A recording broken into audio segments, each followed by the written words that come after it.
महाराष्ट्राचे आराध्य दैवत छत्रपती शिवाजी महाराज, महात्मा ज्योतिबा फुले, सावित्रीबाई फुले, आरक्षणाचे जनक छत्रपती शाहू महाराज, बौद्धिसत्व संविधानकार विश्वरत्न डॉक्टर बाबासाहेब आंबेडकर, साहित्यरत्न अण्णाभाऊ साठे, बहुजनांच्या सर्व महापुरुषांना विनम्र अभिवादन करतो आणि आपल्या सगळ्यांचं अभिनंदन करतो, लाख लाख अभिनंदन करतो।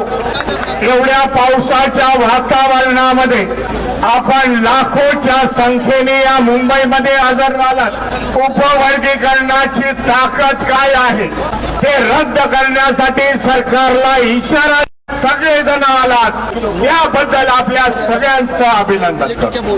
बाबा, ताकद काय आहे सरकार येथील मनुवादी संघटनेला आपण आपल्या मोर्चाच्या माध्यमातून आज दाखवून दिलेला हे उपकरणीकरणाचा घाट घालण्यात आलेला आहे, जो आमची मागणी नव्हती, मातंग समाजाची देखील मागणी नव्हती, परंतु काही मूठभर मातंग समाजाचे लोक जे संघाच्या शाखेवरती जातात, संघाचे पैसे घेतात, असे संघटना मूठभर लोकांनी एक निवेदन दिलं।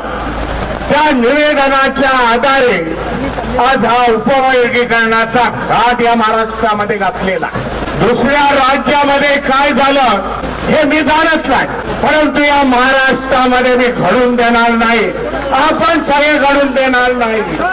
कारण 59 जाती आम्ही एकत्र आहोत, 59 जातीची वज्रमूठ आमच्या बरोबर आहे। एक प्रतिज्ञा इथे करायला पाहिजे, येणाऱ्या काळामध्ये ही वज्रमूठ अशीच असायला पाहिजे। जेव्हा ही वज्रमूठ आता सत्ताधाऱ्यांवरती पडेल तेव्हा याचं सरकार उलटून पडेल। एक निर्णय घेण्याचा प्रयत्न करायला पाहिजे। 59 जातीच्या लोकांनी येणाऱ्या काळामध्ये बीजेपीचा कोणी असेल त्याला माझं मत जाणार नाही, हे तुम्ही निक्षून त्यांना सांगण्याचा प्रयत्न करायला पाहिजे। बाबा, सत्ता हातामध्ये घ्या, किती दिवस आज मोर्चे वगैरे काढणार, त्याने एक वटहुकूम काढला आणि आम्हाला काम धंद्याला लावलेला, आमचा वेळ, आमचा पैसा, आमचा श्रम हे आम्ही आज या मोर्चाच्या माध्यमातून व्यक्त करत आहोत।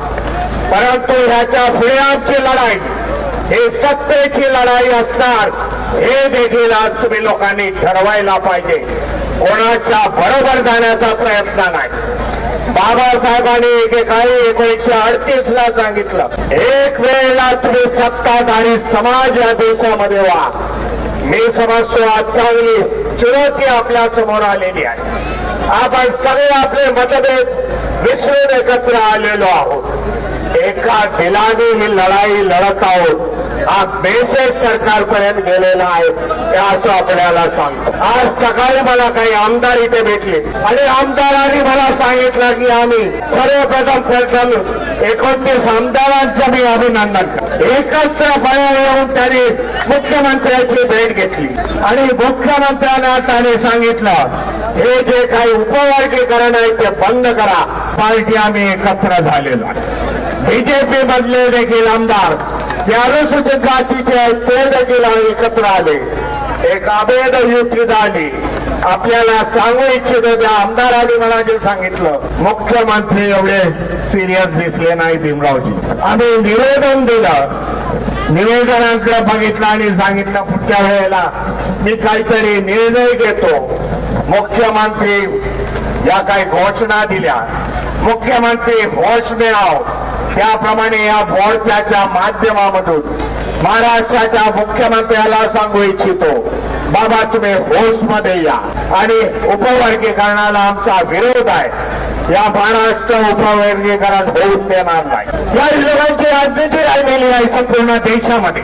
2014 मध्ये जेव्हा ते बसले सत्तेवरती, जेव्हा केंद्रामध्ये बसले, जेव्हा राज्यामध्ये बसले, तेव्हा आठवत असेल हिंदू मुस्लिमांचा वाद लावला त्यांनी। हिंदू मुस्लिमांच्या वादातून सत्ता हस्तगत केली, मायनॉरिटीजना टार्गेट करायच्या मुस्लिम आपले बांधू। आज अनेक मुस्लिमांच्या संघटनेने आज आपल्याला सपोर्ट दिलेला आणि हिंदू मुस्लिमापासून सुरुवात केली। महाराष्ट्रामध्ये एका बाजूला ओबीसी, दुसऱ्या बाजूला मराठा समाज यांच्यामध्ये वाद लावला। आज गावागावामध्ये गेलात तर काया गावागावामध्ये एक दुसऱ्याला एकाच्या अँगलने बघितलं जातं, देशांतर्गत बघितलं जातं. एका बाजूला मराठा आहे, दुसऱ्या बाजूला ओबीसी आहे. गावागावामध्ये एका बाजूला मराठा आहे, ओबीसी आहे. जे एकत्र पर्यंत होते, एकत्र नाटक होते, एकत्र व्यवहार होते, मैत्री संबंध होते, आज विध्वस्त त्यांच्यामध्ये आलेला. दुसरा प्रयत्न या फडणवीस सरकारने केला. एका बाजूला आदिवासी, दुसऱ्या बाजूला धनगर समाज यांच्यामध्ये त्यांनी भांडणं लावली. आज त्याने बघितलं 59 जाती आहे एकत्र, यांच्यामध्ये भांडणं कशी लावायची. काही मोडबड मातंगारा घेतला आणि त्यांच्यामध्ये आज 59 जातीचं वर्गीकरण करण्याचा प्रयत्न केला. याच्यामध्ये कोणाचाही फल नाही. 59 जाती या व्यस्त नाबूत होती. अशा प्रकारचं षडयंत्र या महाराष्ट्रामध्ये चालू आहे. परंतु फडणवीसांना सांगू इच्छितो, बाबा महाराष्ट्र छत्रपती शिवाजी महाराज, महात्मा ज्योतिबा फुले, सावित्रीबाई फुले, डॉक्टर बाबासाहेब आंबेडकर, साहित्य रत्न साठे यांचा आहे महाराष्ट्र असे प्रकार चालू देणार नाही. त्याप्रमाणे लढू आणि त्याच्यातून आपण विजय होऊ हे सांगण्याचा प्रयत्न. आम्ही माचल समाजाच्या विरुद्ध नाही. हे माझं पहिलं वाक्य आहे. पहिल्यापासूनच माचल समाज आमचे बंधू आहे, बहिणी आहेत. अनेक मातांना सुशिक्षित झालेले आहेत, त्याला कुठल्या मार्गाने जावं हे त्यांना कळत आहे. परंतु ज्या काही संघटना पैसे पुरवतात, हिंदुत्ववादी संघटना, आयटी सेक्शन त्यांचे चालवत आहेत, त्यांच्या माध्यमातून महाराष्ट्रामध्ये त्यांनी तेढ वातावरण निर्माण केलेलं. वातावरण कसंही हो, मातंगारी आम्हाला कितीही बोलू, परंतु संवादाच्या वाचा आम्ही बंद केलेल्या नाहीत हे देखील मी त्यांना सांगू इच्छितो. जे मातंग भाऊ आमचे चुकलेल्या मार्गाने जातात. आज महापुरुषाच्या यादीमध्ये साहित्य रत्न अण्णाभाऊ साठेंचा तसबीर आम्ही लागतो. छत्रपती शिवाजी महाराज, बाबासाहेब आहेत, फुले आहे, रविदासजी आहे. त्याचबरोबर आम्ही अण्णाभाऊ साठेंची तसबीर लावतो. कुठल्याही स्टेजवरती जाऊन बघा. परंतु आपल्याला एक आव्हान करतो, ज्यांच्यामुळे आज आपली माथी भडकलेली आहे, ज्यांच्या विचारावरती आज चालण्याचा तुम्ही योग केलेला आहे, त्या सावरकरांबरोबर, सावरकरांच्या लेखांच्या तसबिरी बरोबर, आगरकरांच्या तसबिरी बरोबर साहित्य रत्न अण्णाभाऊ साठेची तसबीर लावतायत काय हे मला दाखवून द्या. मग तुम्ही कोणाच्या बाजूने आहात, कोणाच्या बाजूने आहात हे दिसून येईल. म्हणून आपल्याला सांग, जी काय आज सरकार इथे उभी राहिलेली आहे, या सरकारला मी चुनौती देतो. येणाऱ्या काळामध्ये उत्तर प्रदेशच्या निवडणुका, महाराष्ट्रामध्ये निवडणुका घ्यायच्या असतील, ईव्हीएमचा कवच कुंडल बाजूला टाका. आम्य साम्य रस्त्यावरती 59 जातीची वज्रवूट किती आहे हे आपल्याला दाखवण्याचा आपल्याला सांगू इच्छितो. म्हणून आज एवढ्या मोठ्या पावसाळी वातावरणामध्ये आपण एवढ्या मोठ्या संख्येने आला. आपले आमदार सभागृहाच्या आतमध्ये लढाई करत आहे. त्यानंतर आपण रस्त्यावरती लढाई आज आपण लढत आहोत. बाबा आमचा आज इतिहास,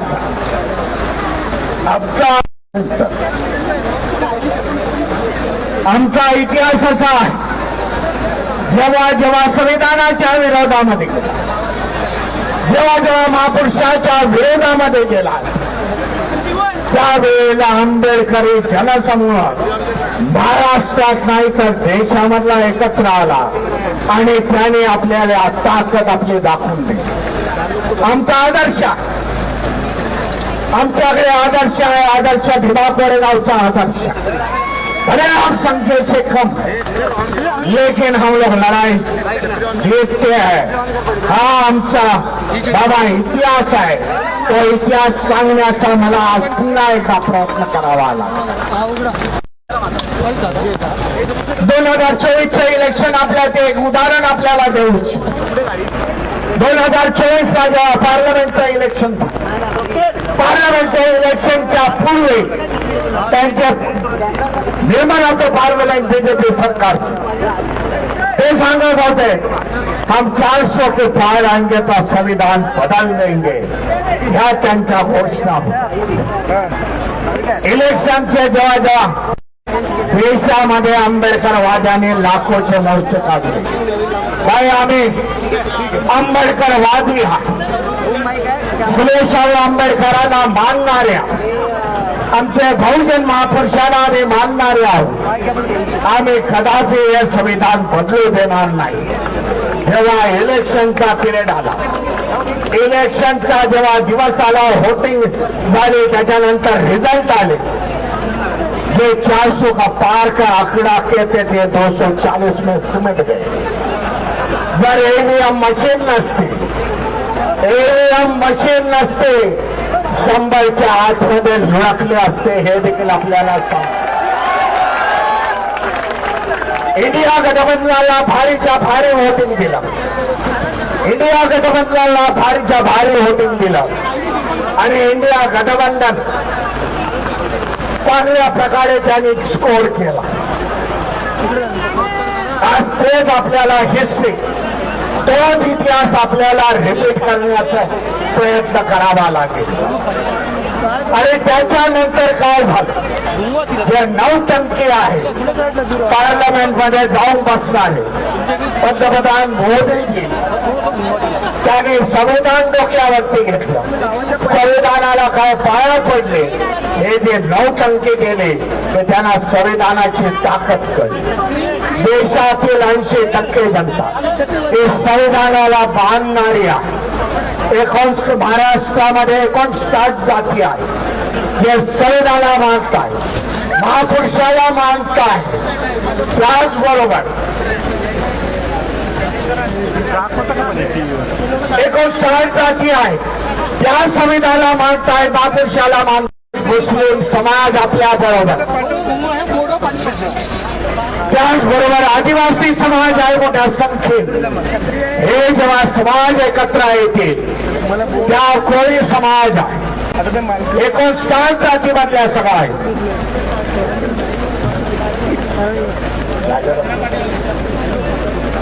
हे जेव्हा सगळे एकत्र येतील तेव्हा इथे राजकीय परिवर्तन झाल्याशिवाय राहणार नाही. आणि त्याच्यासाठी बाबा ईव्हीएम बंद करणं, देशामधले लोकशाही वाचवून आज आम्ही दबगणारे नाही. देवेंद्र फडणवीस यांची हुकुमशाही या महाराष्ट्रामध्ये हा समाज चालून देणार नाही. हे चुनौती मी या सभेच्या माध्यमातून, या मोर्चाच्या माध्यमातून देतो. बाय होश में आ जाओ. मला वाटतं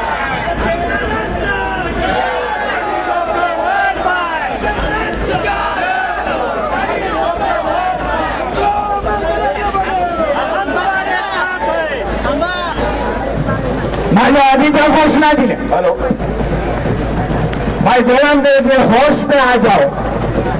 आज आपल्याला सांगू इच्छितो, देवेंद्र आज होश मध्ये येतील तर रात्रीचं झोपू शकणार नाही.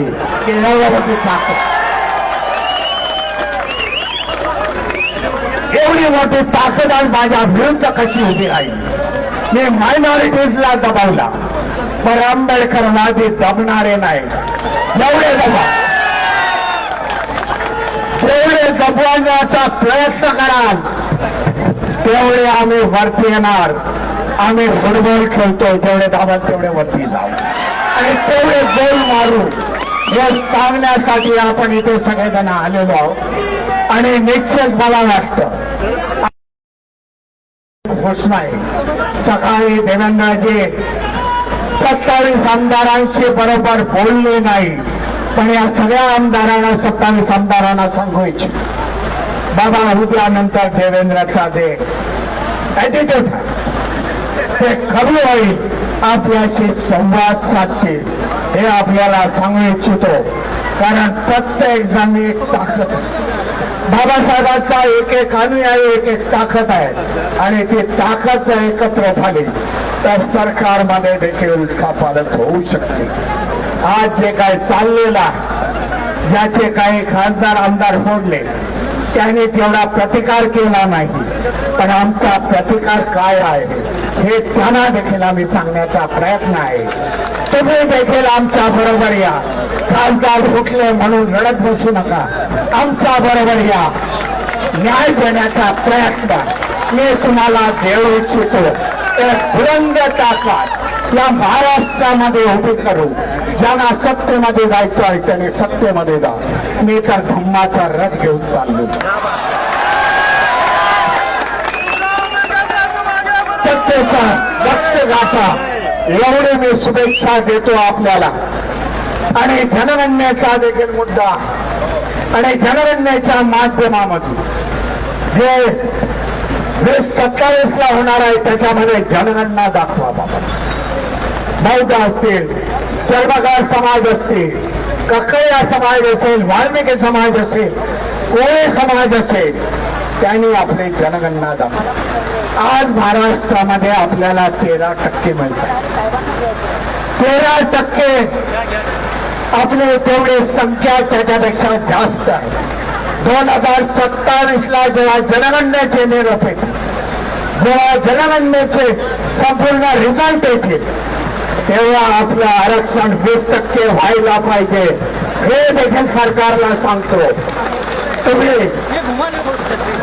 जनगणनेची जी कॅटेगरी आहे, जनगणनेचे जे आयटम्स लावलेले आहेत त्याप्रमाणे आमची संख्या वाढली. त्याबाद आम्हाला 20% आरक्षण व्हायला थांबून जमणार नाही. 13% वर्गीकरण 13%चे तुकडे पडून देणार नाही. तर आमची मागणी पुढच्या वेळेला असेल जेव्हा जनगणना जानेवारीच्या 2027 होईल तेव्हा आमची मागणी असेल संख्येच्या स्वरूपामध्ये हम लोग ठोक के 20% का आरक्षण लेते. कोण बाका येतो त्याला बघून त्यावेळेला 3% सत्तेवरती बसून देणार नाही हे देखील आपण ठरवायला पाहिजे. आज आमच्यामध्ये तेवढे उपलब्धता झालेली आहे. आज आम्ही तेवढे शिक्षित झालेलो आहे. आज आम्ही देखील इंजिनिअरिंग मेडिकल याच्यामध्ये आहोत, आमची मुलं आहोत.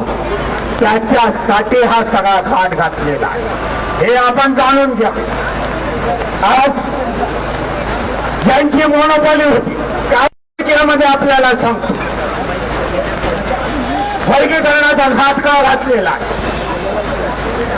एके जमान्यामध्ये एका समाजाची मोनोपॉली होती, एका समाज शिक्षणामध्ये पुढे होता. काय झालं आज 1990च्या नंतर?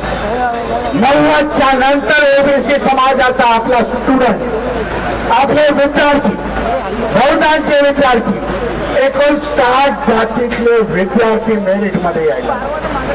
त्यांनी बघितलं हे काय चाललं, त्यांनी विचारलंय काय चाललंय या देशामध्ये, आपली पोरं मागे जात आहे. त्याच्यासाठी हे वर्गीकरणाचा डाव एक त्यांचं लक्ष होतं. जे शेड्यूल कास्टमधून आलेले आहे, अनुसूचित जातीमधून जे आलेले आहे त्यांनीच रिझर्वेशन घ्यावं अशा प्रकारचा देखील घाट येणाऱ्या काळामध्ये होईल. परंतु वर्गीकरण जर आपण इथे थांबवला तर हा घाट येणार नाही. या वर्गीकरणाच्या माध्यमातून पुन्हा 59 जाती 12 बलुतेदार यांचा आर्थिक सोर्स तोडून टाकला, यांना शिक्षणापासून वंचित करणार. पुन्हा एकदा हे आपले गुलाम होते, आर्थिकदृष्ट्या कमकुवत झाले तर गुलाम होते. हे ह्याच्या मागचं षडयंत्र ओळखण्याचा प्रयत्न आपण सगळ्यांनी करायला पाहिजे. अशा प्रकारे अचानक होत नाही, परंतु या सगळ्याला घाट घालण्याचा प्रयत्न, उपवर्गीकरणाला विरोध, सरकारला धडकी भरणारा तुम्ही काढलेला मोर्चा, तुमचा उत्साह या माध्यमातून हे सरकार घाबरलेलं आहे. आज पावसाच्या एवढ्या मोठ्या धारा वाहत आहेत, त्यांच्याकडे घामाच्या त्यामुळे आपला विजय आहे. परंतु शेवटपर्यंत लढू, सरकारला आपली ताकद दाखवून देऊ एवढं मी म्हणतो आणि माझ्या वाणीला विराम देतो. जय भीम, जय संविधान.